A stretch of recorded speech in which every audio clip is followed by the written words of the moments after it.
constitute India into a sovereign, socialist, secular, democratic republic and to secure all its citizens justice, social, economic, and political, liberty of thought, expression, belief, faith, and worship, equality of status and of opportunity, and to promote among them all fraternity, assuring the dignity of the individual and the unity and integrity of the nation. In our Constituent Assembly, this 26th day of November 1949, do hereby adopt, enact, and give to ourselves this Constitution. Thank you, Shruti, for reading out the preamble. Now we will move on to Father Dr. Matthew Erathil S.J. He is the Associate Director of ADI and he was a former Director of ISI Bangalore. I invite Father Matthew Erathil S.J. to deliver the welcome speech. Dear Father Robert Athical,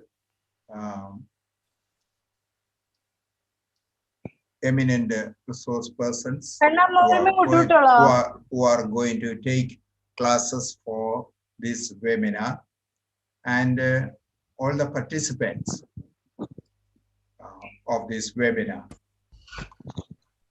Environmental conservation and waste management, which is the topic today, is the first webinar on a series of webinars going to be organized by ADI in association with Tharumitra Patna on the ecological leadership and development programs. The various aspects of this topic will be dealt with in the next, the following webinars to be conducted during the next few weeks. Waste management, as was mentioned by Father Kamal, is an important aspect of the environment. The problem of proper management of waste is a real problem in all our cities, towns, and villages. Even in Kerala, with all these health and other development and educational programs, it is lagging behind very much in the waste management of the cities and villages. And therefore, what happens? All the wastes are deposited in rivers, water bodies, and even in the ocean. It is important for environment and a healthy living. And for this, we each of us has a real role to play. And this webinar, therefore, is very relevant for all of us, not only the participants, but for our country and the various states in India.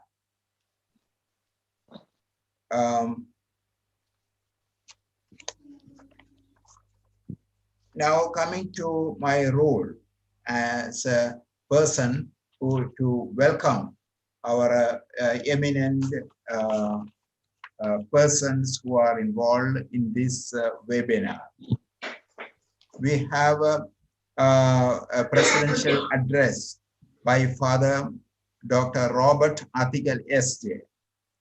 And for the inaugural address, we were supposed to have Father Tony Pandanath S.J., the present director of Tharumitra. But he is hospitalized due to a fall, and therefore he won't be able to attend.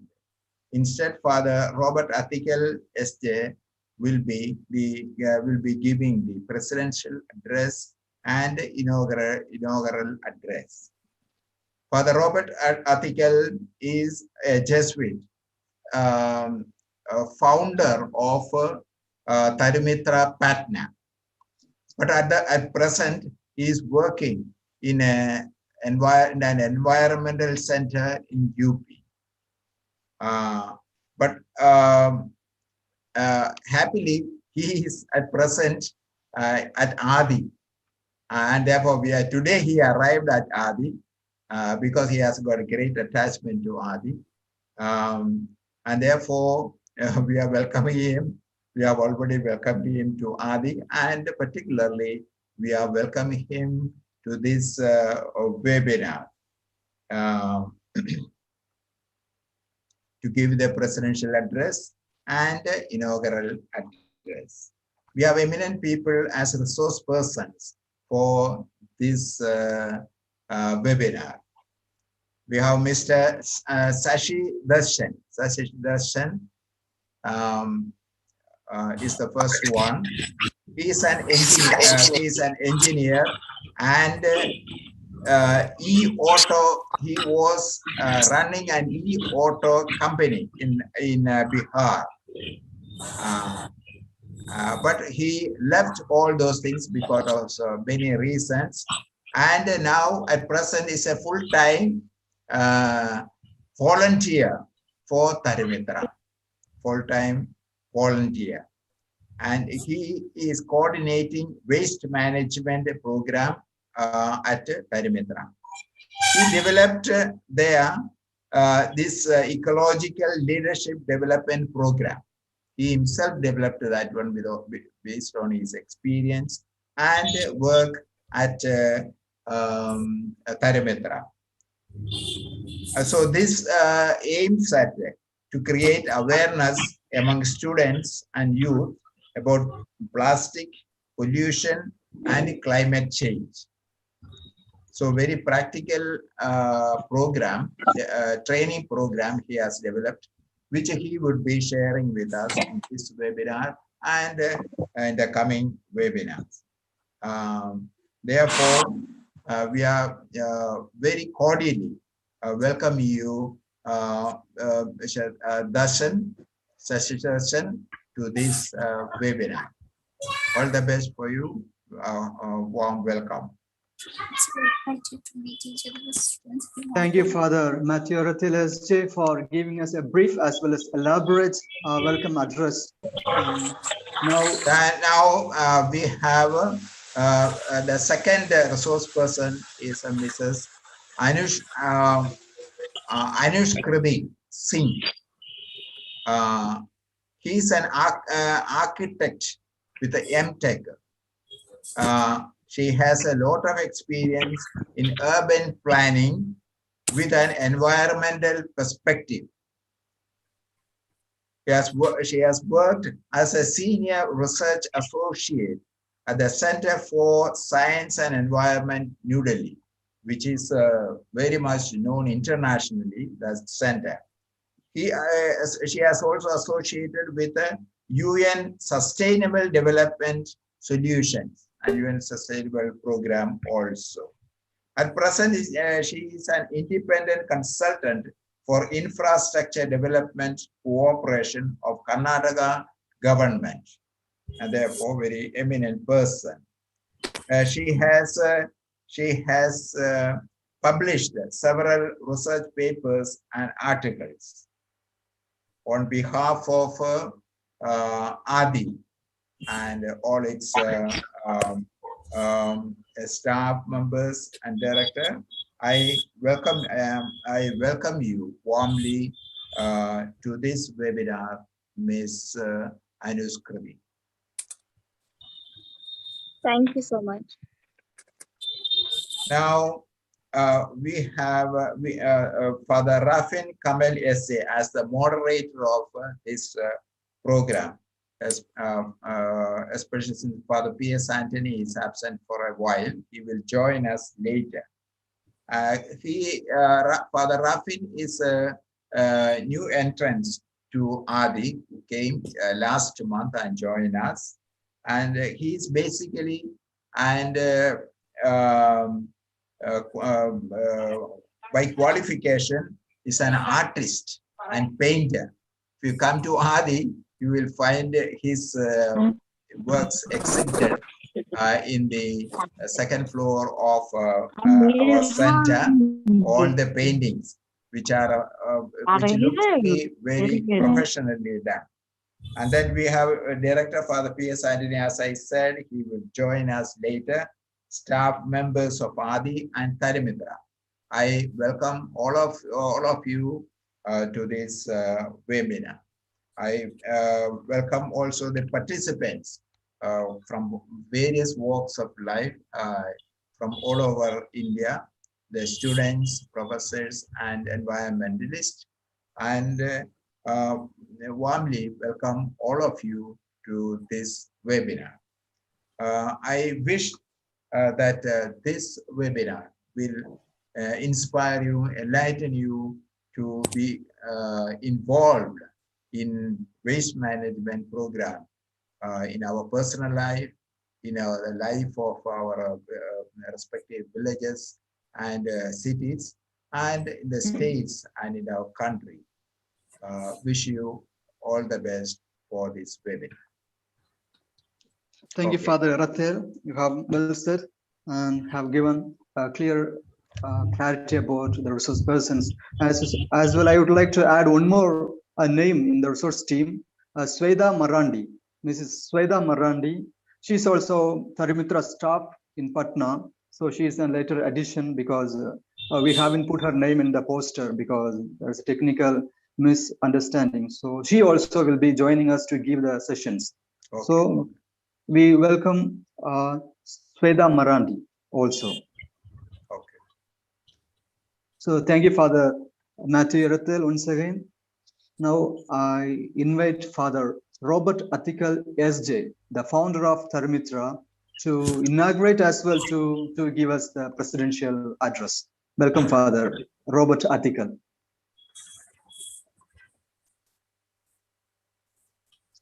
Thank you very much, Father Kamal, Father Matthew, Anushtati ma'am, Pranita Rani, Shweta Marandi,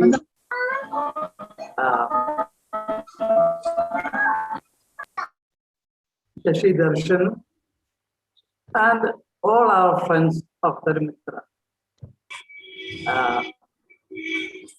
I am sitting right in the middle of the Adi Eco Reserve. You have no idea unless you have come to this place. I thought we'll introduce you to this place, its history, how it happened. So a few slides. So would you make me the host so I can share my screen? Kamal? Yes. Vibin. Yeah. Your screen is being shared now.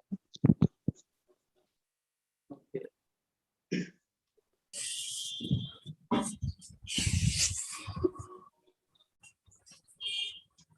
Yep. Okay.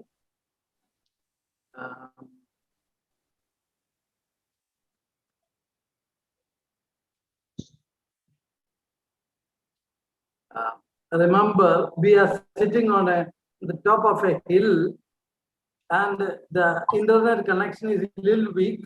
So sometimes the pictures may not come immediately. Welcome to Tarimitra Adi, Attapadi, Kerala. Adi is written on that board on the gate there, and that's a place people come. And this mountain you see, that is the eco reserve we have. I am working at the moment in Allahabad, UP. UP is the land of Miss Yugaratna, who addressed the General Assembly of the United Nations. First time a girl was given a chance to address the General Assembly, where prime ministers and presidents of 183 countries start and listen to it. So I am coming from her state, Uttar Pradesh, and from Allahabad to all the way to Attapadi in Kerala. So this is a COVID time. We are all concerned about each other. Adi is the final shape of a 20-year-old Jesuit involvement with the people of Attapadi. education and ventures, medical helps, all that shaped into the final eco reserve. This place is so beautiful. You have to come to see to believe. Today, Adi has many involvements.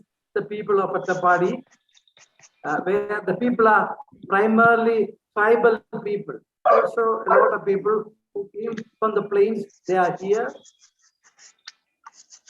And when we have meetings, large number of people gather here. Father James Morris was the man I came across first time when I came here about 15, 16 years back. He was a karate, black belt karate, and he was a gentle, the most gentle person I've come across here. He started, he along with the Father Anthony helped together to start this place way back in 2007 or 8 or 9. I don't exactly remember the year. Then Professor John Brito, SJ from Trichy, helped us. He came with James. They made a study of every plant here, tree here, and he brought it down to a book, all this information. And then he told us how this place should develop into an eco reserve, like the bio reserve we have in Patna, something like that. And Father Rappai Putokaran SJ from St. Xavier's College, Ahmedabad, came with his team. And he's a mover of the mountains. Brilliant ideas, and gave us ideas as how to develop. Adi Center being visualized. When he came, it was something like this. Some old building was here, the ruins were there, and we thought that was a nice place for our Kala Kendram. We will show you later. Father Anthony SJ was a counselor in the for the students in Adivasi hostel. He's an excellent man, counseling students and brimming with ideas, and he never gets tired. He can be working from morning till evening, still has energy to continue. And he conducts these study classes in different urus, locations of tribal villages. Amazing man. And they promoted ethno-medicine through Adivasi Vaidya. These are Adivasi doctors. You know, people like this man, he's one of the senior most ones here. That man, he had behind him 70, 80 years of experience. He is better than the best doctor I know. He can feel your pulse and tell you what is wrong with you. And he has a medicine. The ethno-medicine is a medicine of the tribal people. He was very good at that. So there was a group of 4 or 5 Vaidyas. They would come, sit together and help treat people. So this place slowly took shape, and an eco reserve. It's a new term, eco reserve. It is not exactly a biosphere reserve. In eco reserve, because when we came, all these hills were bare. There's nothing there. Everything had to be planted. So we could plant what we wanted. Here are set up in eco reserve of Attapadi, set up in 32 acres of land next to Silent Valley National Park. That's the place we are sitting and organizing this webinar.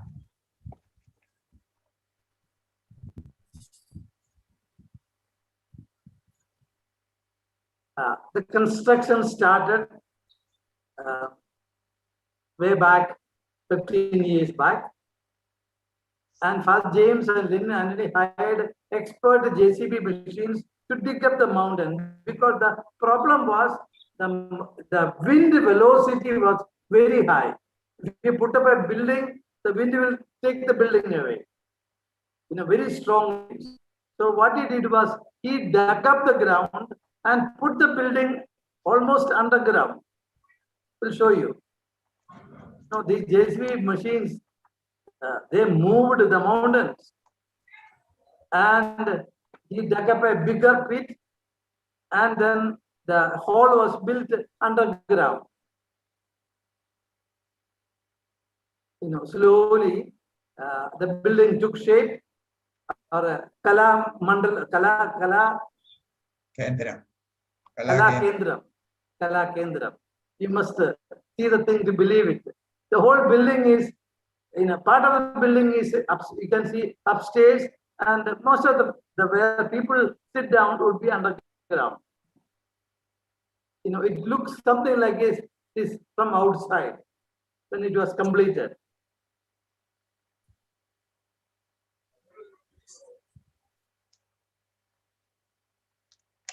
Uh, 500 to 600 people can be seated inside, and he put these fiberglass sheets on the top, and blessed by the Jesuit provincial for Joseph Kallepalli SJ, and MK George SJ was a provincial who blessed it. Inaugurated by the tribal chief Mupati. I forget her first name. She was invited. She cut the ribbon, inaugurated it. And students then planted varieties of trees here. Team from Tarimitra brought 58 varieties of rare trees from Patna. Magidi, the first one here on the right, Magidi, she's a wonderful person. And standing next to her is Shweta Marandi, the wonderful girl who has this campaign. Hopefully, she would join us. And other students from St. James College. They brought 58 varieties and planted them in this compound. And then we had a tour students from USA, South America, and Canada joined us to establish this place. That is Shweta sitting on the top. Yes. So since then, every year students came here. They worked to shape this place what it is today.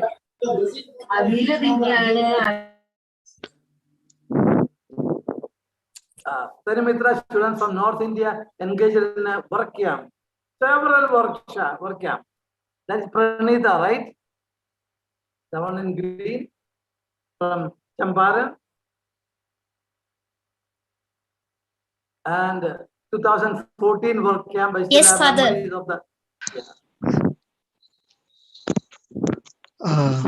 And then work camp was to put this barbed wire around 32 acres.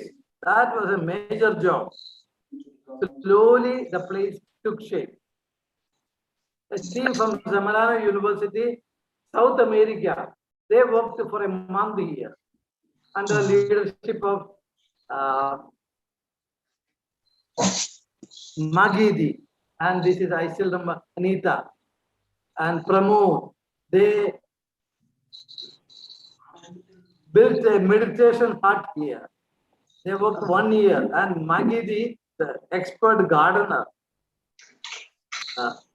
My internet connection is unstable. Father Robert Attikal, may intervene.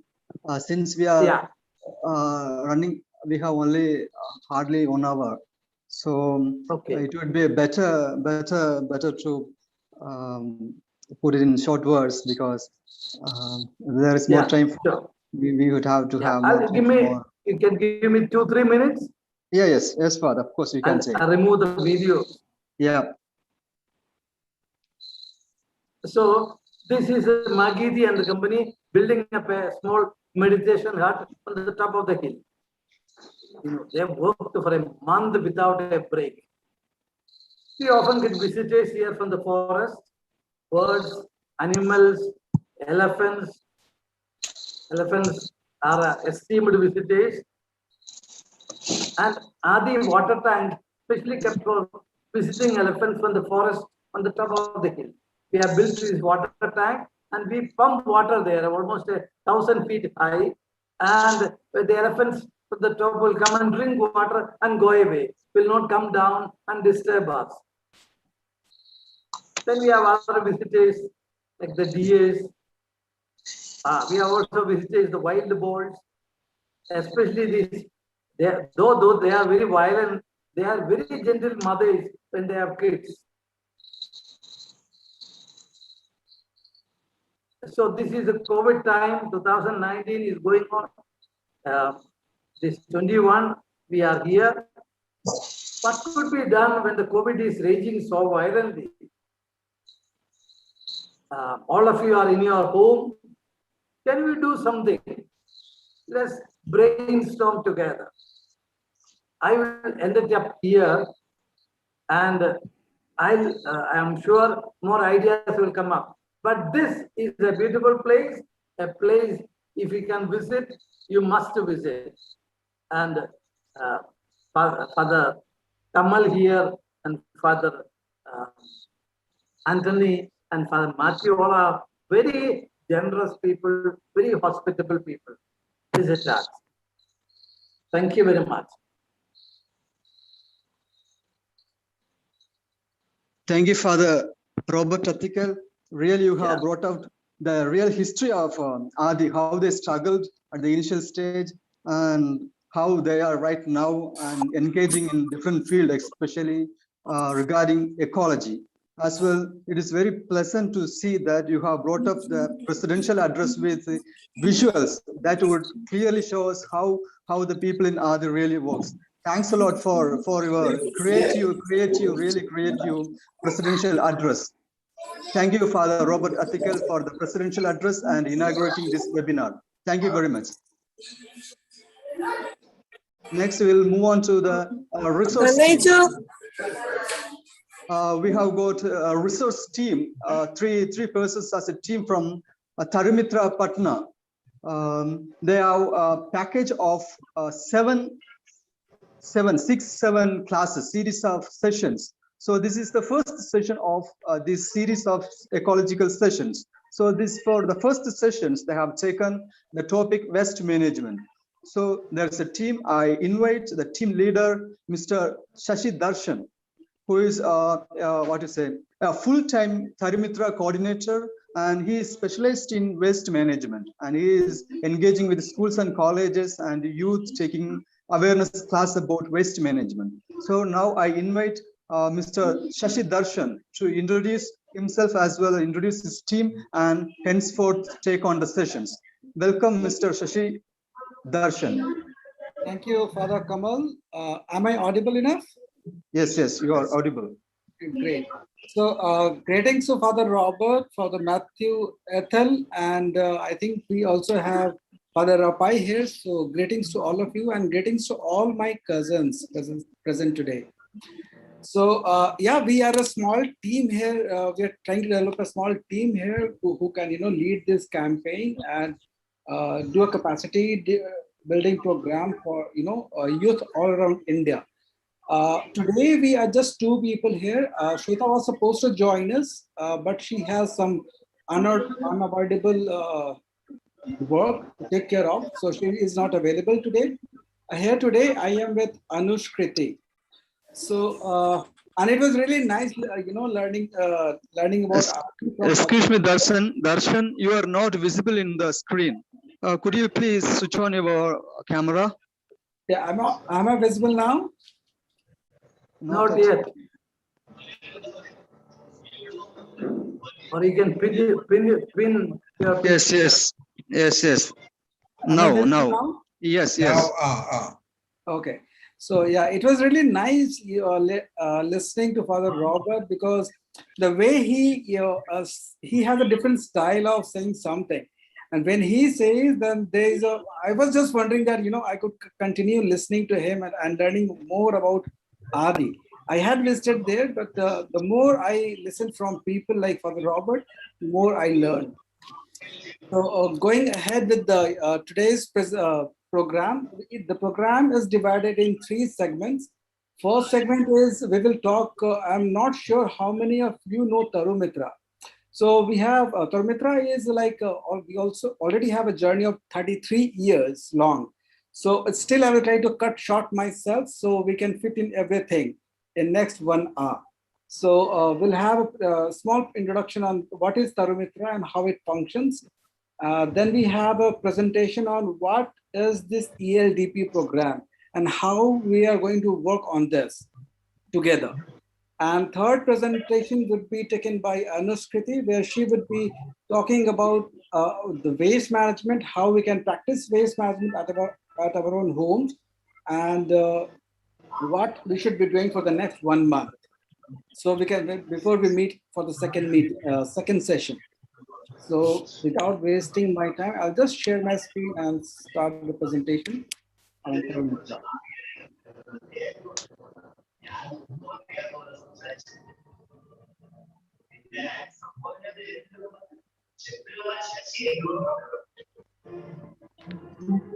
Is my screen visible? Yeah, visible. Yeah. So greetings, cousins. So we all are a community on Earth,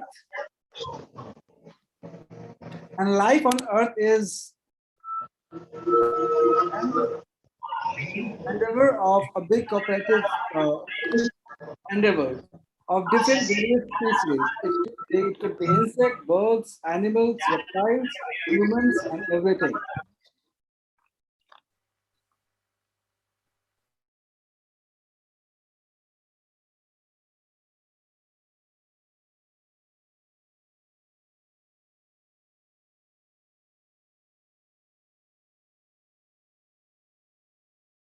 You are muted yourself.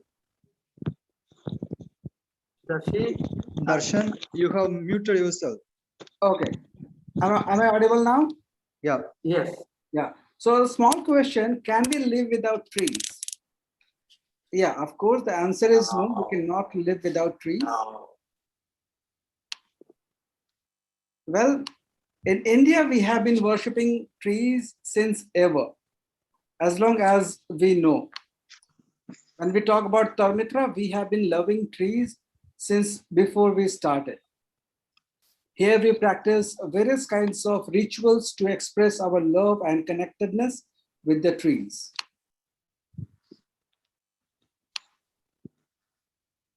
And we have a network over 2,000 schools and colleges in the country.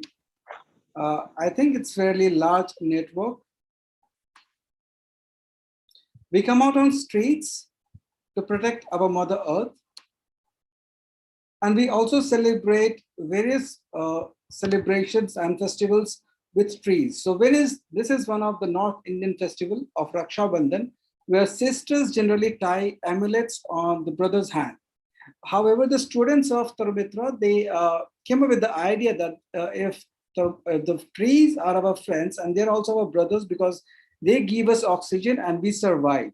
So the kids started, tying amulets around the trees and various other celebrations in the campus.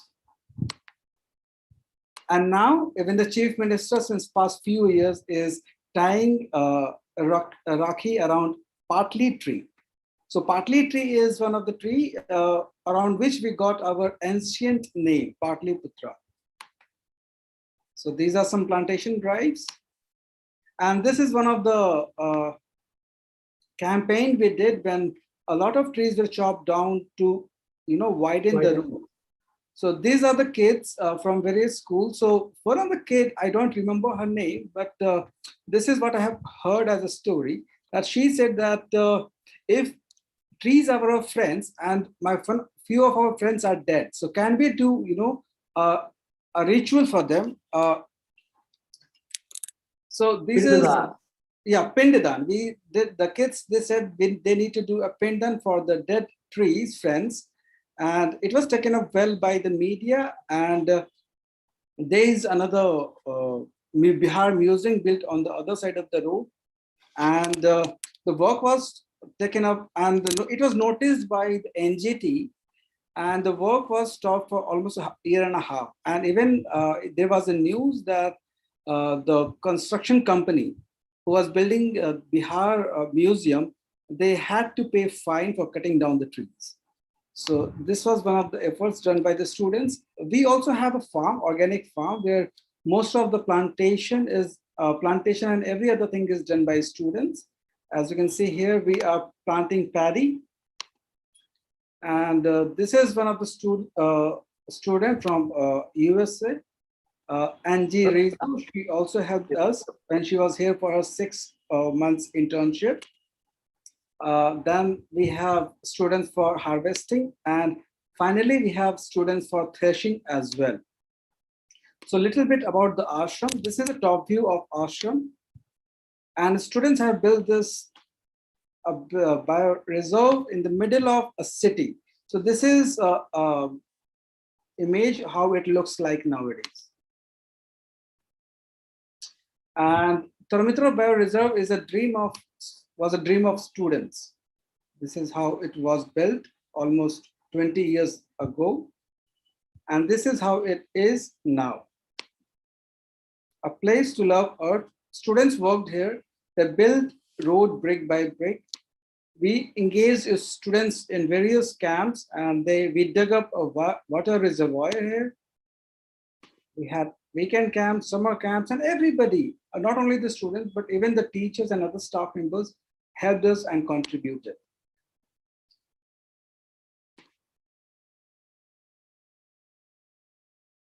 And this place is green all over.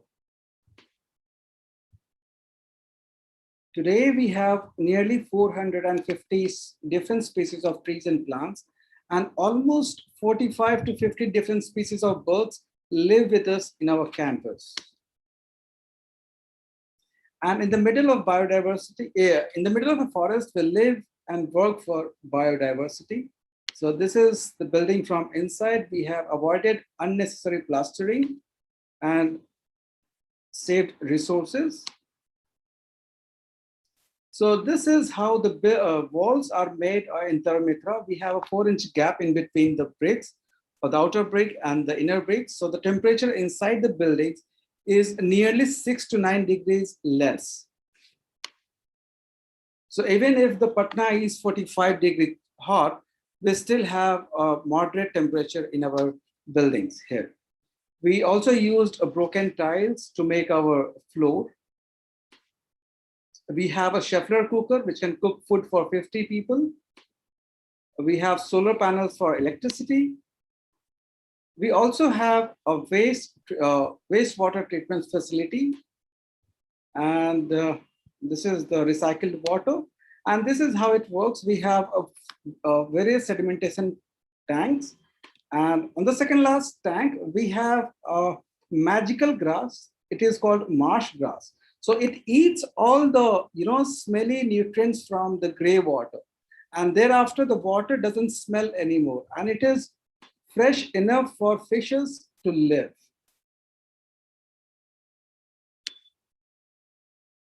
This our building was inaugurated in 2000. And in 2005, we got a UN consultative status from United Nations under ECOSOC. And this has helped Taramitra to take students' voice from India, from our own city to around the world. So these students, they have been meeting world leaders and discussing ideas and concerns, and also learning their concerns and trying to develop some ideas together.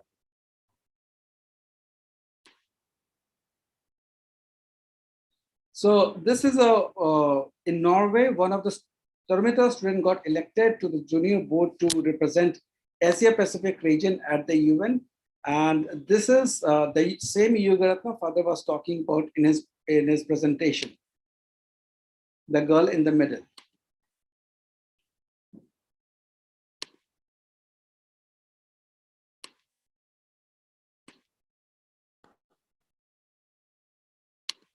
So here I have a small video. A representative of the future generation, Miss Yugratna Srivatava, age 13, from India. Respected UN Secretary General Mr. Ban Ki-moon, honorable dignitaries in August Assembly. I'm 13 years young Yugratna from organization Tarumitra, meeting Friends of Trees, an NGO with 1,600 high schools involved in promoting environmental awareness. I feel privileged to represent children and youth, the 3 billion of the world population in this summit. I'm so much concerned about climate change because I don't want our future generations to question us, just as I'm questioning the need for more concrete action on climate change. We received a clean and a healthy planet from our ancestors, and we are gifting a damaged one to our successors. What sort of justice is this? Honorable Excellencies, we need to call for an action now. We have to protect the earth, not just for us, but for our future generations. If not here, then where? If not now, then when? If not us, then who? So yeah, whatever she she had 3 major questions, which we heard at the last. If not here, then if not here, then where? If not now, then when? And if not us, then who? Even after almost 12 years, all 3 questions are still relevant. So yes, we are moving, but we are moving very slow, and we need to take a pace up. So this is a small story of Shweta Marandi. She couldn't join us today, but she led a movement on electricity way back in 2007-8 for Tarumitra. And that time, people were very hesitant about changing their bulbs. Today, we are only getting LED bulbs, but earlier, where the cost was really 300, 400 rupees, and people were not really, concerned to change their bulbs. She got an idea, and she said, "I will change 1 bulb every month." And in 4 months, she could change all the bulbs in her house. She took the idea to her friends, and they also agreed to it. Lately, she went to the other class, in her own school, and other people also liked the idea, and they said, yes, we can do this, and we can save electricity. Her goal was to reach 10,000 students, and for the same, she visited various schools, and other students as well joined her movement. Well, why 10,000 students? Her calculation was, if she could have 10,000 students to save 100 watts of electricity per day, then she would be able to save almost 1 megawatt of electricity in a day. And that is almost equal to planting 14 full grown trees in a day. So it was really a magical calculation. And she really went up, and lately she also went to Rio de Janeiro, Brazil, in one of the UN summits, and she presented her reports. So still we need more hands to save electricity. So can I expect your hands here?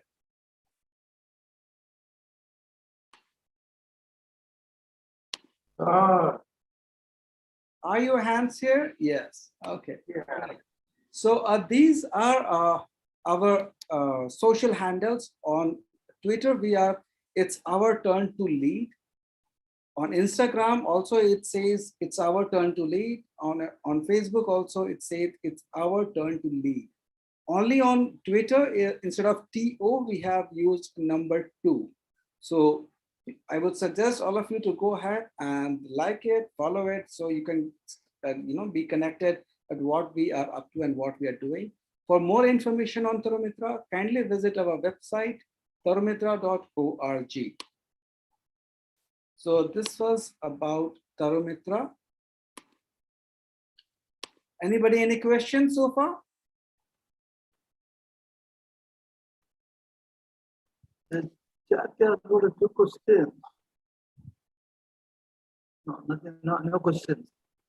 Okay, so I'll go ahead with another presentation on what is this ELDP and why is this Ecological Leadership Development Program, and what we would be doing if we keep connected for next 6 months. So Ecological Leadership Development Program focuses on habit change for climate change. These are our two hashtags. It's the same hashtag, HC for CC. So before I go ahead, can anybody tell me, like, what footprint do you think it is? Anybody walked on this place and you can see some black mark. Anybody can tell me what, who's, like, which bird or animal's footprint it is? Crow. Penguin. It was near. It's a pigeon. A crow has a similar footprint as well. Yeah, I agree. Anybody can tell me what is this? Whose footprint is this? Shashi Darshan. Oh, I wish I could. It's a horse. Okay, this one, anyone? Looks like devils. But this is a very Monkey. beautiful creature. It's a very beautiful creature, squirrels. This one is a crab. Here in Adi as well as in Patna, Taramitra, we have this tree, this flowering tree. It's Bohunia purpurea. The family is Fabaceae, sorry. And it has this kind of leaf. So anybody can tell me, like, what animals, footprint does it look like? Camel. Yeah, it's also called camel foot tree, and it's a camel's foot. So here is the another one. Whose footprint do you think this is? This is we all, the humans. I'm not talking about the road, but there is a sideway where you can see a lot of waste. So that is our footprint. We have a footprint wherever we go. The human sign is generally nowadays seen, like what kind of waste we have generated. And just believe me, we have put waste everywhere. Father Matthew was saying, yeah, we have waste in oceans, we have waste on the cities, in the urban areas, in the rural areas. We also have waste on the Himalayas, where it is really tough for people to climb. But yes, we have left a lot of waste there as well. So how are we started generating waste? So humans started, the life started with the humans, and we learned agriculture. Lately, we came into industrialization, where we started producing a lot of stuff, a lot of things.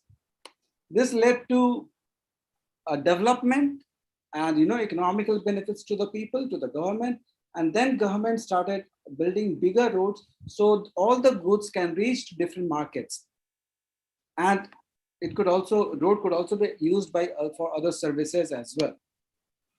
And now we have now we are in a lifestyle, we are like consumerism. We try to buy as many things as possible.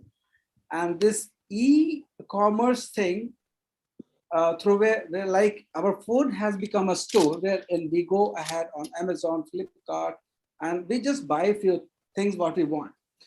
Along with our products, there are a lot of other things that come along, the packaging, and that goes to the waste the moment we receive our products. So how much are we generating? How much waste? Do you think, is this what like a bucket of waste? Or do you think we are generating a tractor of waste? Or maybe a bigger truck? Hundreds of trucks. So this is what is outskirts of any city in India looks like nowadays. A huge mountain of garbage. In India, every day we generate almost 16,210, filled truck size of waste, which can take up to 34 square kilometers every day. And in waste, almost 60 to 65% is organic waste, which generates methane, CH4, which is 25 times more impactful on our ozone than CO2, than carbon dioxide. ULBs in the urban local bodies, the municipal corporations, the Gram Panchayat, they are struggling to implement affordable and sustainable models of waste management practices. Still, they are not able to. So, what is the problem? If government wants to do it, they are building infrastructure, they have money for it, they have funds for it. Then what is the problem? Problem is we have got a lot of awareness from NGOs and Swachh Bharat Mission. However, the awareness is not translating in our actions. We know what is waste segregation, but we are hardly segregating our waste. So that is why we have this ecological leadership development program, a knowledge-based program wherein the youth would be able to make informed choice focused on waste management. Here we will be doing a knowledge expansion on various topics, capacity building, how to conduct a campaign, and bring a change in our own attitude, change in our behavior, and finally, change our habits. We would be talking about legislations in India and international legislations, which talks about waste and how SDG is connected to waste. What has SDG to tell about when it comes to waste? We would be identifying various stakeholders who are responsible to manage waste, and we'll also learn their roles and responsibility, and also our own roles and responsibilities as a citizen or as a program head. We will also look into best practices from all around the world in different parts of India, what people are doing in Indore, what people are doing in Chennai, and what people are doing in Patna, what people are doing in Delhi to take care of their waste. And we will try to learn something out of that. We will also try to look into how this waste could be utilized as a resource, and it can help, it can bring up a livelihood opportunities for few people in the community, and also sometimes for our own, volunteers. So we would also be designing a campaign together, organize it in our own local communities. We would network with businesses and government so we can work together, and gradually how we can, bring this whole thing, the waste which is going into the landfill, instead of going into the landfill, how we can bring it into a circular economy where most of these things could be utilized as a resource. So the program is informed choice of, we would be making informed choice of, we would be able to make informed choice of habit, action, and behavior. So yeah, this is all about the program so far. However, we will come to know more about it as we start the program from next session. Today we'll have Anushkriti here with me. She would be talking about, as we are talking about waste, so there should be something to take away from today's session. So Anushkriti will go ahead and talk to you about it. Anushkati? Yes, good evening. And thank you, Mr. Darshan.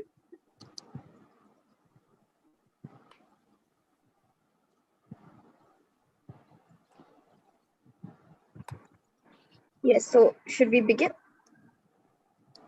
Yeah, if anybody has any questions, we can ask that. And if everybody is okay with it, we can continue with the presentation. Hope I'm audible. Yeah, you Yes. can continue. You can continue. Yeah. Okay. So, isn't this a common sight in most of our Indian cities? Be it Yes, a yes. tier 1 or tier 2 or tier 3 city, this today has become a very, very common sight. But do we like this? Do we like such piles of litter along our streets in our neighborhood? Next. We all wonder that since this is not a pleasant sight for all of us, sometime or the other, I'm sure it must have crossed your mind that what can I do about it? And is there something practically possible that can be done at an individual level or at a household level? And let me tell you, a household level is the best unit to start addressing this problem. Next slide. Because we are the prime and the smallest unit of the generators of waste, and we do it on an everyday basis. And we make one common mistake across the country, and that is most of the people end up mixing all the waste and throwing it out, all of it in one plastic bag. And sometimes the problem is that people have actually taken the effort to separate the waste into dry and wet, at least into two different bins in most cities. But what happens to it at the end is that since the collector is not collecting, the one who's collecting the garbage from your home is not collecting it separately, so it goes out together. Isn't that a fact in a lot of cities? Still, even after the Swachh Bharat mission taking up, a full swing, and a lot of smart cities taking up and bringing up their own waste management plans, this problem still continues. Next slide. This is primarily because there is, at times, I feel there is a lack of understanding in different kinds of waste and how and which waste should be segregated. So there are four categories that one should clearly, and we can actually start with at our household level in terms of segregation, by segregating our waste as wet organic waste separately, as a dry waste, which may comprise of things like cardboard, paper, plastic, metal, glass. Then a third category, a third way of separating your waste would be along the lines of hazardous and toxic waste, which includes all your chemicals, sprays, medicinal waste, all of that. And then there are some direct rejects to landfills, such as your cigarette butts, your napkins, your toiletries. So things like that can be put into a fourth category. Now, what happens that if we look at these four categories, these are very easily identifiable by us, by each one of us at a household level to start with, even though there are further differentiation in terms of classes of waste, in terms of types of waste that have been identified under the Swachh Bharat mission. This is probably, I feel, a very, very simple and an easy to start with categorization of waste. Next slide. Next. So basically, what happens if we do not understand this kind of segregation, we end up mixing things like plastic with our organic tomato peels. And then what happens is that we cannot use either of it. We cannot use the plastic, nor can we use the tomato peels when we are trying to recycle or trying to treat the waste. But had it been separate, both of the things, each of these things could be easily recycled or taken care of, except for the rejects. So the best thing to start with is to understand the categorization of waste, how to classify your waste, and how to separately collect them at a household level. Next slide. The next step would be to start storing separately.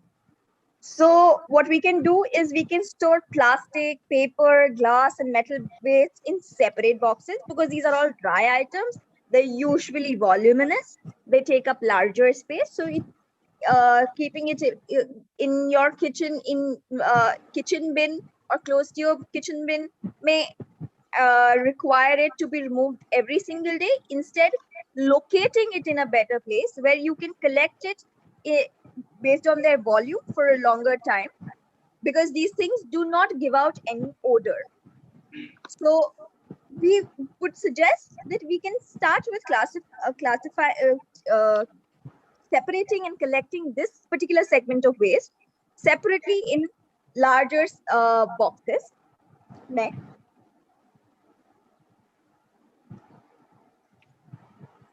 And the reason behind is that once we start collecting this kind of waste, the cycle at which we are kind of disposing of this waste from our house can be a larger time span. In that case, what we can do is we have a collected set of waste, of dry waste. We can also sell this to our the separated material to the recyclers.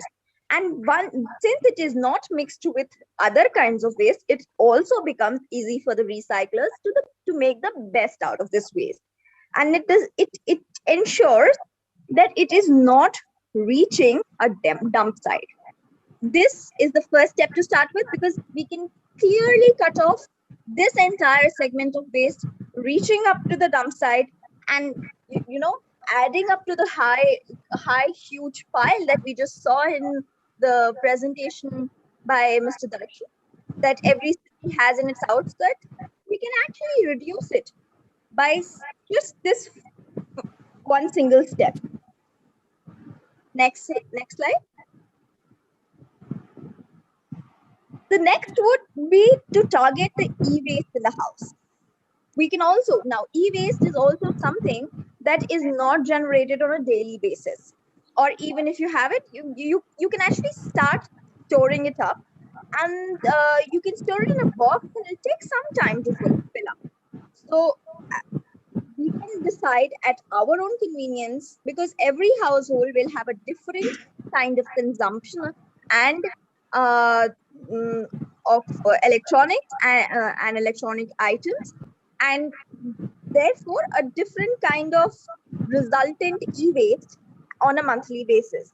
So every household can decide based on the consumption when should they actually go and deposit it to a e-waste recycler. And these e-waste recycling companies are very, very common nowadays, and most large Indian cities have such companies. So this is an initiative we can take at our household level to reduce our waste footprint. Next. Now, the third segment is of hazardous waste. And hazardous waste is actually the most difficult thing to deal with. And it is one of the most dangerous things to get mixed in different varieties of waste, because if it does not get the right kind of treatment, it contributes really badly to these dump sites.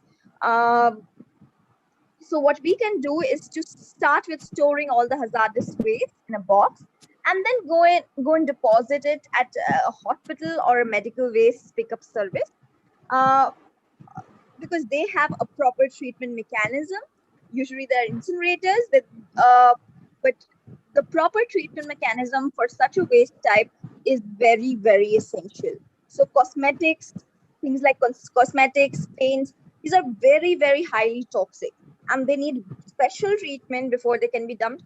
Any such items going straight to the landfill adds to the methane generation, adds to the leachate at these dump sites, and which is why I'm sure a lot of you might have heard or seen in videos or even live that a lot of these dump sites have fires, and they catch fires, and these dump sites literally burn because there's so much of toxic material that is going into these dump sites, right? And the next slide.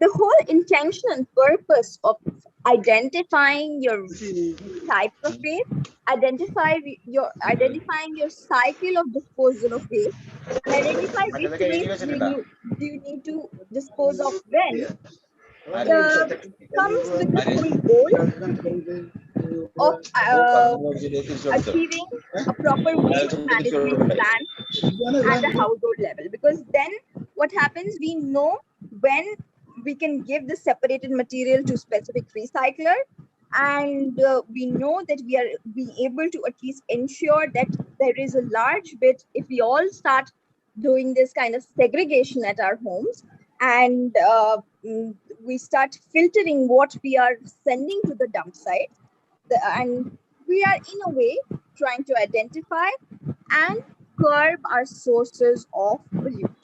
So we are actually kind of doing what we're actually calculating the footprint, the waste footprint that we have. Overall, we assess it and we try and figure out somehow how can we at our own individual household reduce that footprint, right? So it is basically a clear understanding of or assessment of your own waste generation at a household level. Next slide. And for the final step for all the reject waste is to dispose in a box or paper bag for collection by the municipal pickup service, which most large Indian cities have nowadays.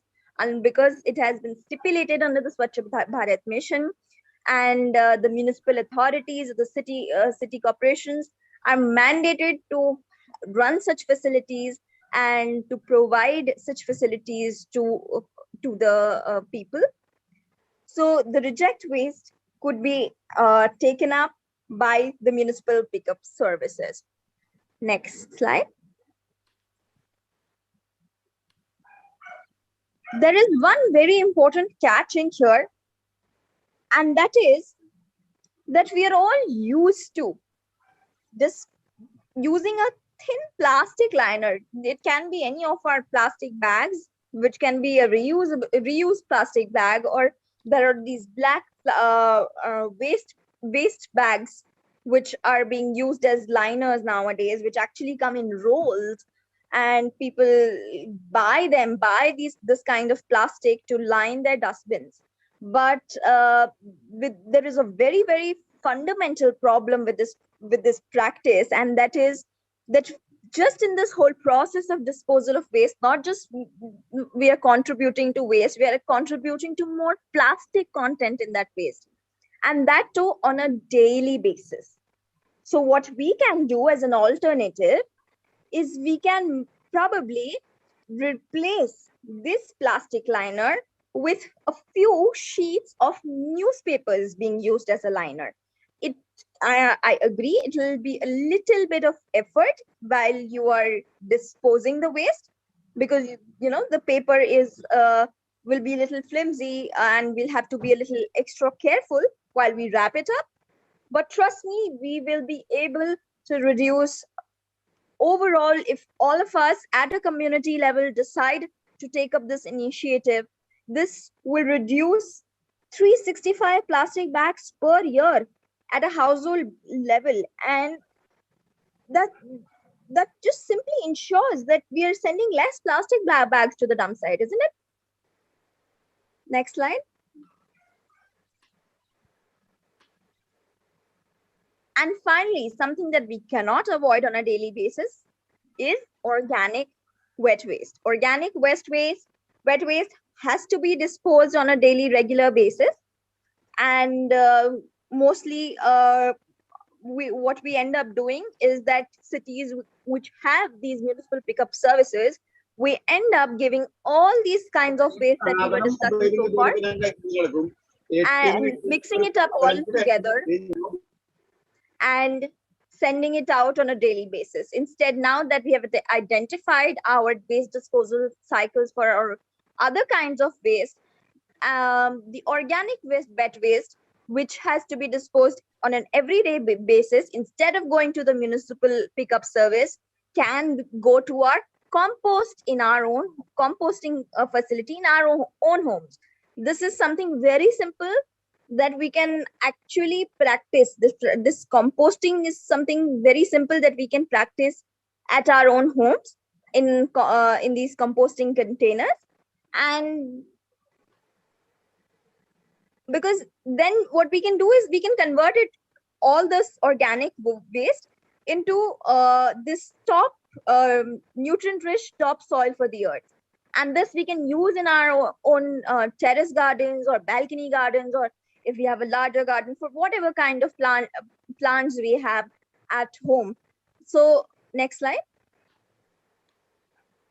This is a very in fact, it's a very aesthetic version of a composter, where this is called a khamba, and it can be used, kept in your balcony or in your backyard, and you can, this is where you can actually dispose all your organic waste in on a daily basis, and you can keep shifting the different layers as per your cycles. And these are aesthetic to look at. It does not even smell, because we add dry leaves to it, so it does not give out any odor, and it is just not, it's just completely takes away, the whole idea of having a dirty compost pit in your backyard, because that may stink. Instead, it just adds an element of beauty in any corner that you find. Next slide. So I would like to summarize it for today, and we would like to keep it very short on the first day by just giving a very broad summary of what and how to what we've learned today, and how do we go about in terms of dealing with waste. So the single thumb rule that we start with today is that we start segregating at an individual household level daily, and we remain conscious of these 4 categories of waste that we were just discussing about. I'll just go through it again. The first being the organic waste, second being rejects, third the recyclable waste, and fourth the hazardous or the toxic waste. So we have to choose appropriate containers for the different kinds of waste, and then identify their collection cycles. This is what I was talking about in terms of collection cycles, either daily or weekly. So what we can do is we stick with a daily cycle for the organic waste, which goes into our own composters, and a weekly cycle for the rest 3, which are the rejects, the recyclable waste, and the hazardous toxic waste. And by doing this, we actually end up building a closed loop. So what happens? The daily organic waste is going to the compost bin. The weekly waste, the rejects, are sent to the landfill. The recyclable waste goes to the recyclers, and the hazardous or the toxic waste can be returned to the factory. And that ways we can achieve a closed loop. And a closed loop is actually the starting point of a very important terminology that we will be dealing with in our further sessions, and that is the start point of circular economy. So the next slide. So that's it from my side on the very first session of solid waste management and waste management practices for today. And I am sure we are beginning with this conviction that we can make the world a better place, isn't it? Yes? Yes. And Yes. I would like to hand it over to Mr. Darshan. And in the meanwhile, I would just want to take an opportunity to extend my greetings to Father Robert, as it's been the longest of time after which I have been able to connect and I have been able to see him. I had seen him probably back in my childhood when I was in Patna. And I'm extremely indebted to him for whatever I have learned and been inspired by him. And thank you so much, Father Robert. You will always continue to be an inspiration.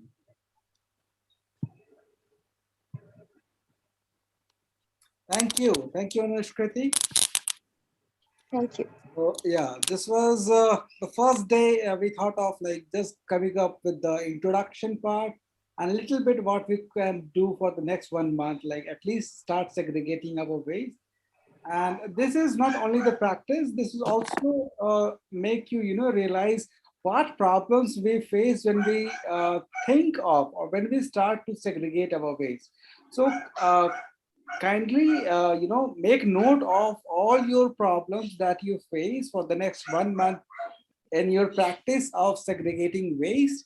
And hopefully next session, I will try to answer a few of them possibly, yes. Yeah. So this is all from my end, Father Kamal, for the day. The floor is, I think it's open for discussions. And if anybody has any questions so far, me, Anushkriti, we are happy to answer them. Please, Father Lenin, Father Anthony. Father Anthony, you are here?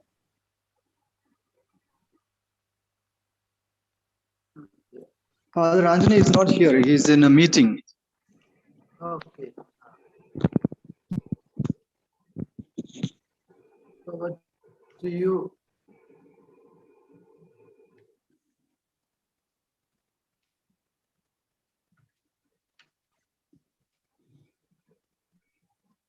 So Father Kamal, how are we like today? One intervention. Yeah. This is to Mrs. Anushkriti. I mean, I had been in abroad. I mean, mainly in Europe. There I saw a character. I mean, the behavior of the people is that it starts from their childhood onwards. Even a small kid there is more aware about littering waste in the road or even in the house, whatever may be. But I have seen even small kids are so aware about they have to keep their place, I mean, the ground so clean. But whereas when we are in India, where we lack, we don't do like that. Actually, where we lack that that sense of keeping our place, our environment clean, because that is the child has, because they have not gone to any school or had any awareness classes like this, but they know what to do. But in India, where we actually lack our this idea of having a clean environment. When you started, I think the very first thing that came to my mind is when we're talking about small kids or children or picking up a behavior, they pick up things from what they see. The sad part is in our country, we haven't been able to show them things which are very good examples. What they see is what they learn. They have grown up. They are growing up seeing so much litter around them, and that's freely, and people littering, all the adults littering around them very freely. And it's not even a punishable offense. It's not an uncommon sight. It's not something that people actually question also most of the times. So that isn't, this is something that comes from a nascent stage, and this is what children learn. The moment they start learning that there is a need to question this habit of littering, or not keeping treating this as the fact that you are actually littering your environment, and you are adding to this whole problem of waste, is very slack. And in fact, I would like to point out a sad reality, and in fact it's a strange one, because I have personally noticed, and it has been through all my journeys across whatever part of the country that I have been, in my experience. The sad reality is that the cities are actually painting a worse picture, and our villages are, in fact, children in our villages are more alert, or they have they are tuned to better habits of cleanliness, because the villages are still more cleaner, because they have a very strict kind of regime that they follow, because they are learning from the traditional values are still intact, where they know they may not have the kind of municipal pickup service facilities, but they have a set pattern of disposal of waste, most villages. And you wouldn't see their streets dirty, because they keep it, because it's their community space, it's a limited space that they occupy, but they keep it like their own. But what happens in cities is just the reverse. We don't own our cities, we don't treat them like ours, and that is why this is what the children learn. Yeah. So basically about it starts from the home. It starts from home, and it's a behavioral thing. And the third thing is that cities need to buck up, more than anything. Cities need to have a plan, and cities need to actually nurture this very, very important concept. Thank you, Mom. The floor is open to all.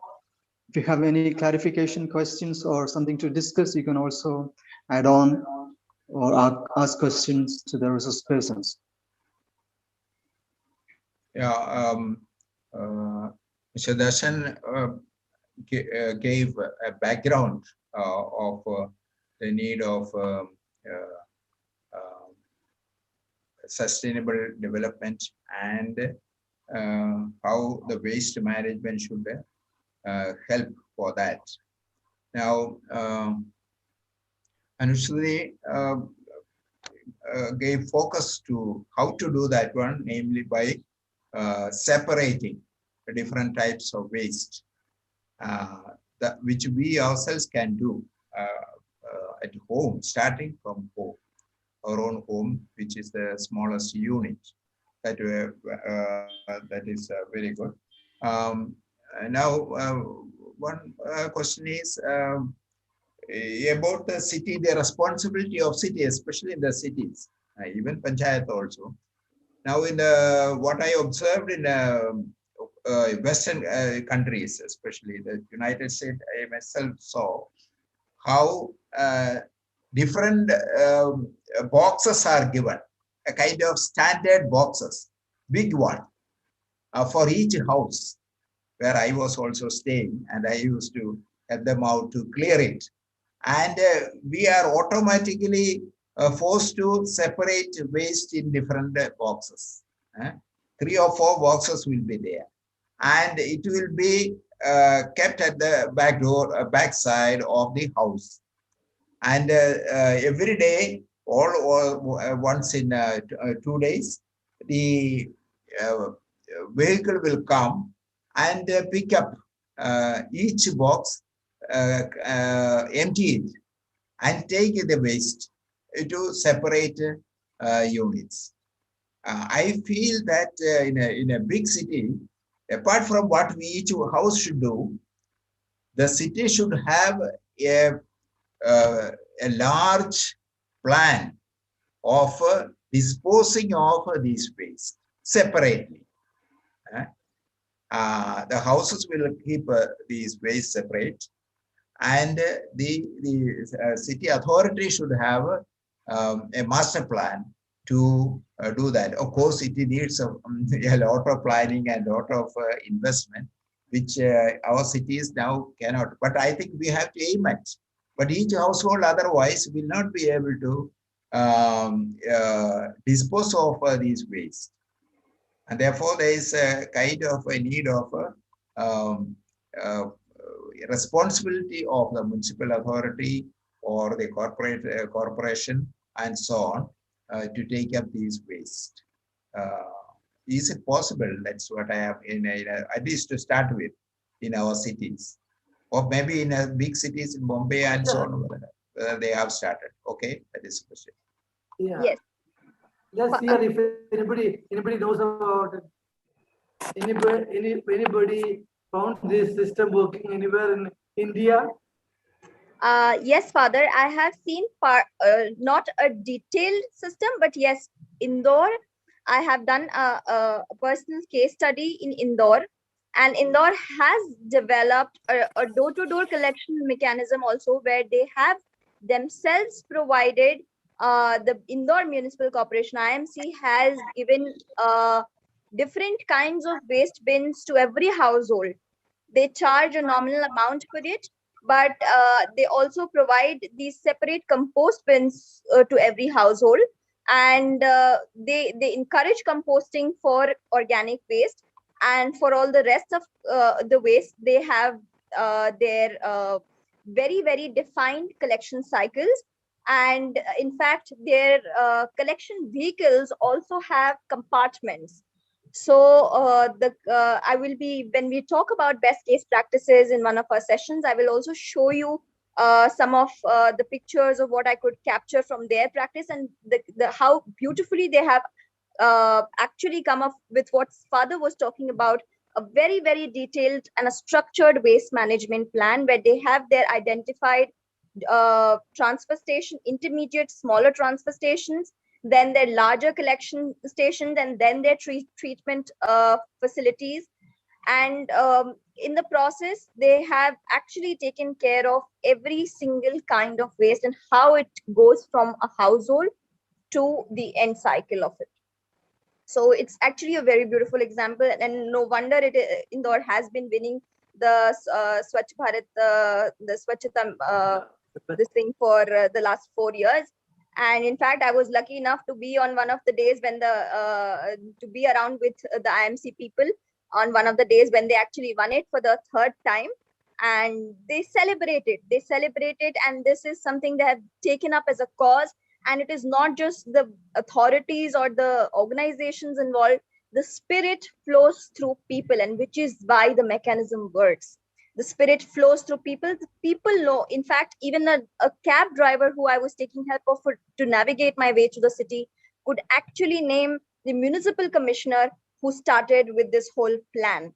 So that is the kind of engagement or involvement of people in such a campaign, and that is what we are also trying to achieve in other cities if we can spur such a movement. Yeah, I have read about Indore. Indore is a good example. So in that way, apart from an individual level, family level, what we do, can we combine with the government and municipal and local government authorities to start in a may not be high level as in the states or developed countries, but to slowly take responsibility of collecting these waste and recycle by these authorities. Therefore, first thing is that we have to campaign for it with the government and authorities. Secondly, we have to also to campaign for a sufficient fund. Actually, a lot of fund also will be needed for that. So for these two things, we'll have to campaign together with the awareness to be created among the people. Both these are to go together, I think. Okay. Yes, Father. And just to add, because the municipal corporations also receive funds under Swachh Bharat Mission for this particular activity, and it is one of the 12 functions that they are supposed to perform. So we must target this. You're very right in pointing that out. And also, this is what we are trying to come up with in this ELDP program, wherein we would be equipping the these youth members, so they would be learning the roles and responsibilities not only of the citizens but also of the various stakeholders. Stakeholder means the municipal bodies, gram panchayat, if it is in the rural area, gram panchayat, the urban development department, how Swachh Bharat, who has the owners for Swachh Bharat funds, and how we can get those funds for our own projects or our own campaigns. So all these things we would be discussing with the youth so they can know all this. Like there are a lot of things already happening, and there are a lot of rules and regulations already in India since last 5 years. The only problem, one of the problem that is like no one is aware of the rules and regulations and who are the stakeholders and whom to talk to. So what I believe along with Anushkati is like if we build a capacity of the youth, then they will take up the owners and they will develop their own campaigns, and the collaboration with the municipal corporation or the government body would be easier in that way. Then they would be able to speak on the same from the same point of view. Correct.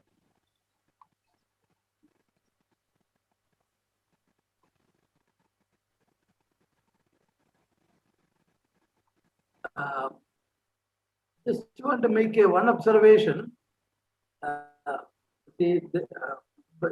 Darshan, you have been working on this footprint program for last many years. Have you noticed people made any progress from where in a city, perhaps some places it is like indoor, but any villages, panchayats, because India is a country of panchayats. Yeah. Anywhere panchayat has taken initiative. I'm just want to know is so this morning I came traveling from Calicut. I brought my lunch in a plastic, uh, cover, and I had a Kleenex. This because of I keep on uh, disinfecting my hands with this. Now these two things were there. What to do? End of the train journey, I wanted to throw out, but then I said, no, you should not throw out. So I folded it, kept in my bag, and this bottle also is there. Now I am wondering where to dispose of it. Give it to Father Matthew here or uh, some place, because this is a rural area. So it's a real problem. Anushkruti, your presentation was very good. You may have a more clear ideas about it. Father, since I've not been to that part of the country ever, it's a little it's a little tricky one for me to figure out because I don't know how it works there.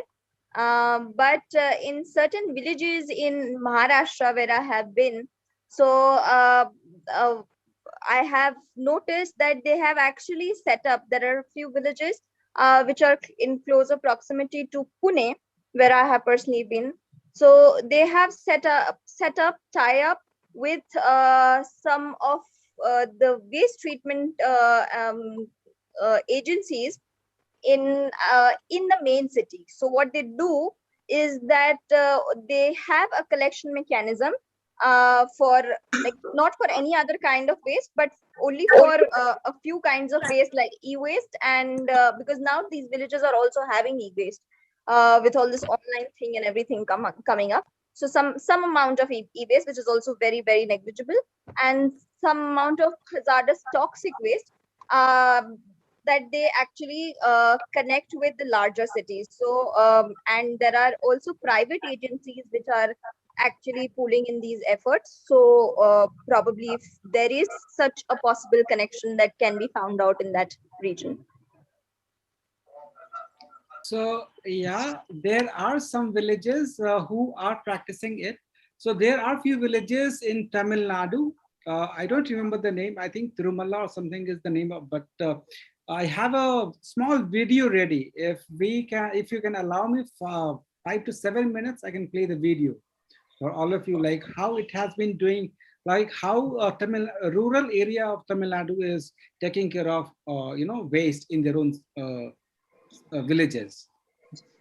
Yeah, we have already crossed our Sometimes there is scheduled time time. for that.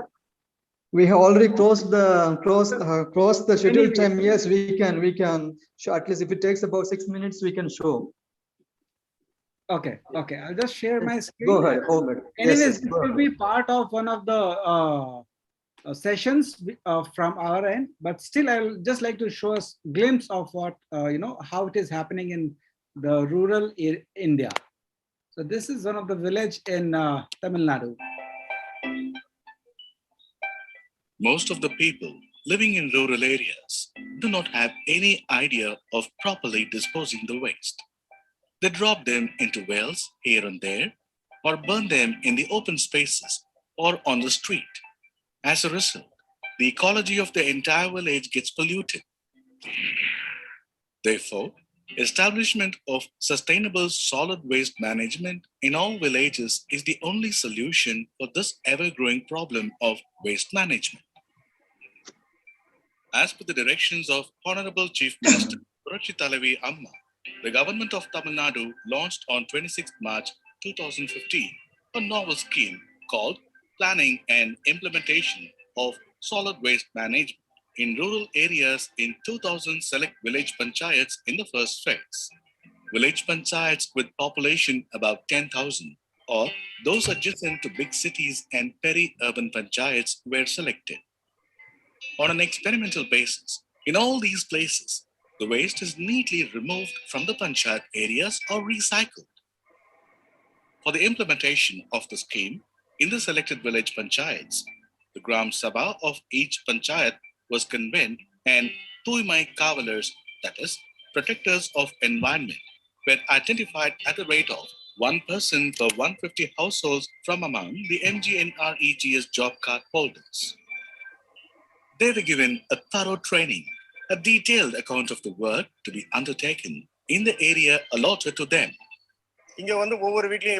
They came here and explained how to receive the waste from each house, how to segregate them, how to decompose the organic waste, and how to organize the sale of recycled articles. We teach all this to them in the field training. Wages for them are paid from MGNREGS as per the rural schedule of rate issued based on time and motion study. Apart from providing uniform, cap, gloves, etc., certain basic minimum infrastructure like segregation shed, garbage bins, implements for cleaning, tricycles and push carts were also provided from the state funds. The household waste is collected door to door by Tuimai Kavalars. The organic biodegradable waste is converted into natural manure, and the inorganic non-biodegradable waste is recycled and sold to scrap merchants. As a result, the panchayat areas of the 2000 villages taken up in first phase look neat and clean to the astonishment of the onlookers. On seeing the success of the scheme, the Honorable Chief Minister Purachi Thalavi Amma ordered the extension of the scheme to further 7,000 village panchayats in phase 2. Let us now have a look at its implementation. The Tuimai Kavalars enter the streets allotted to them with their tricycles, blowing their whistles. Hearing this, the residents come out with their waste baskets. The waste is collected in the tricycles. They have allotted 150 houses for each of us, 75 in the morning, 75 in the evening. We report at 7 a.m. and complete the work at 2 p.m. After lunch, we segregate all the waste and classify them. We have 3 acres of land. We have planted button rose in 20 cents and chilies in 20 cents. Since we purchased the earthworm manure in our land, plants flourish well. We have good harvest. The flowers are fresh. The chilies are well grown. So we come here and purchase the manure. The waste in our panchayat become useless heaps. Plastic waste poses a big problem. solid waste management will be a challenge to the future generation. Under these challenging circumstances, Tamil Nadu government is implementing solid waste management scheme. It is being implemented in this panchayat. This is an exemplary and progressive scheme. We are happy to implement in this area. This is a great initiative of the government of Tamil Nadu.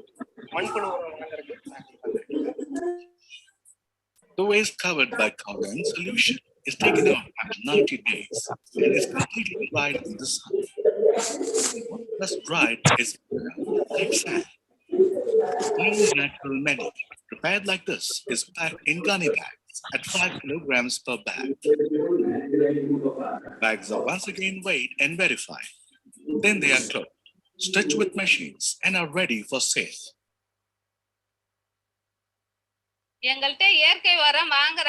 They purchase natural manure from us. The farmers get a good crop. Our panchayat earns a handsome amount. Various items of saleable material that have been separated from the inorganic waste are stored in this building owned by the panchayat. Once reasonable quantity of waste is collected, it is sold to the scrap merchants. The proceeds of this sale is deposited in a bank account opened by the panchayat for this purpose. Apart from this, carry bags and other plastic waste is taken to the plastic shredding center operated by women's self-help groups, where they are properly dried in the sun and are ground into neat plastic particles in the shredding machines. These particles are packed in bags, which are purchased by the contractors who lay roads.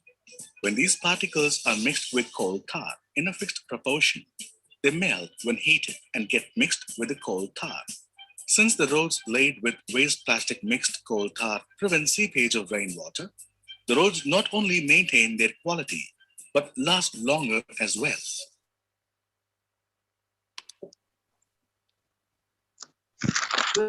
Very impressive, very impressive. Finished? Yeah, like I Yes. just wanted to share a glimpse. So really informative and inspiring. So really informative and inspiring. Can I add a suggestion? Correct, please. Yeah. Hi. So while talking about this, we were talking about how to manage waste, but I have a suggestion. Like while doing a project like this, it would be really good if we like give awareness on the use of plastics and such things. Like if we find ways where we can reduce the like usage of plastic. So if we take initiatives where we are able to like reduce the use of plastic in our homes or in our localities, then the amount of plastic that we generate as waste would also be reduced. So it's just a suggestion that like we can think of something, or we should discuss about something and find a way to reduce the amount of usage of plastics that we do in our daily life. I think it's a very brilliant suggestion, but the problem comes when we have to, execute the, way wherein we can reduce these plastics or usage of this plastic. Because plastic doesn't only mean the carry bags, it also means, the wrapper of our chocolates, or maybe the Lays or the Kurkure or whatever snacks we eat, or whatever FMCG product that comes in our home. It could be spices, it could be oil, it could be salt, it could be sugar. And when we are in have a groceries online stores nowadays, like Big Basket and all that stuff. So what they do, they pack like a half a kilogram or like 200 grams packaging. And again, that is also because when we have a new kind of consumer structure, when we have a new kind of sales products, and when we have all new kind of marketing strategies from these companies, then it becomes really difficult to minimize our plastic waste. Right, right, right. Yeah, so only way that we can think of is we must, I am not saying that we should not reduce the use. We should try to reduce the use, as well as we should also take the onus and the responsibility whatever plastic we are using. We should keep it segregated at least. So once it is segregated, it can go to a recycler, or it can be used to make road or any other thing. Yeah. If we Thank keep, you. segregated, that would be a good thing at least. Thank you. Kamal, Father. Bridget, Bridget raised an issue, and Yep. so all of us will have to make a beginning somewhere. So if we Sure, don't sure. do it, who else will do it? Yeah, I was also If we same don't thing. take it, who else will? Like if we are doing an initiative like this, if we come up with ideas, like if we brainstorm together and like come up with ideas that you can reduce the use of plastic, or like we can recycle it in our own homes, like whatever we are using, or like for example, I've been thinking about some ideas for some time. So like whatever Darshan said is true, like whatever we are buying, whatever we consume, most of them is in a plastic bag. So if we a moment where like we start avoid that and get products that only use papers, or easily degrade items, or we start a moment like that, then like it may not be like at first it may not be feasible, like it may seem like it's not feasible, but I think gradually it can become a big movement, like where plastic is being totally avoided. That would make the world a much better place to live in. Absolutely, I agree. Yes, good. Yeah, Bridget, it makes sense.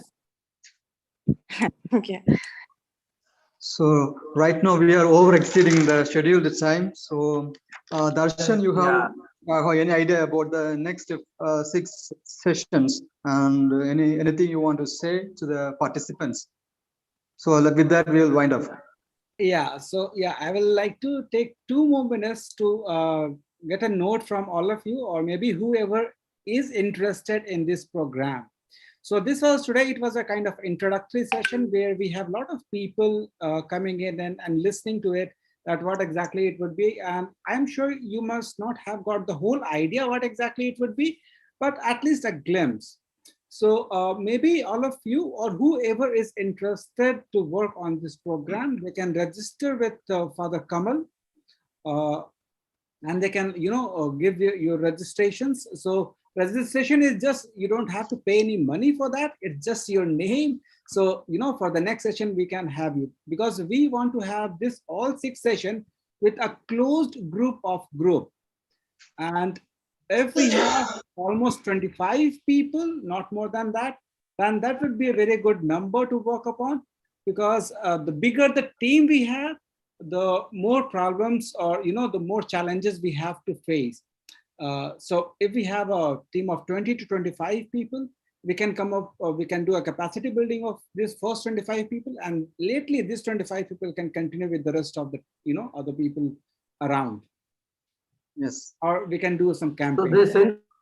they send you on your email their interest? No, they can submit it to Father Kamal. Kamal, okay. Yeah. Okay, then thank you, Darshan. Kamal there? Yes, I'm there. Yes, I'm here. Yeah, okay. Yes, I took the note of it. So Darshan, thank you very much for giving us a brief idea about Tarimitra Patna, Friends of Trees, and how Tarimitra, from a simple dream of bunch of students to a concrete reality, and still continue to shape and change the world, with a concrete example of Sweda Marandi. And also, I think we need to acknowledge the hard work and the creative brain of Father Robert Attikal behind today's current form of Tarimitra.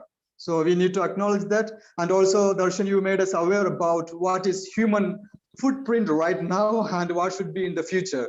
So also you gave us a brief idea about the entire program. So we will try to adhere to that norms. And also I try to thank Nuskriti for giving us the types of idea about types of waste like e-waste, organic waste, and where should we start, segregating and all these things. So very informative talk. So we will wind up these sessions with a word of thanks. So for the word of thanks, I invite Jaya Lakshmi. Jaya Lakshmi, she's a MSW student. She's doing her PG in St. Joseph College, Irnalakuda in Kerala. So I invited Jaya Lakshmi to deliver the vote of thanks. Good evening, everyone. I'm Jayalakshmi. Can you hear me? Yes. Audible? Yes, you are audible. I'm Please Jayalakshmi. continue. I am here to propose the vote of thanks.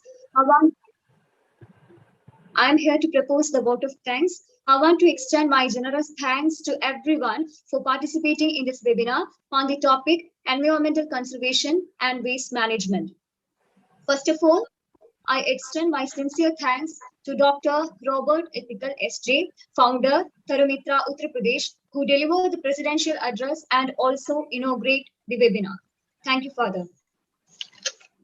Next, I extend my gratitude to our prominent resource persons, Mr. Shashidarshan, Tarumitra and Mrs. Anushkriti, architect city planner, for making an excellent presentation.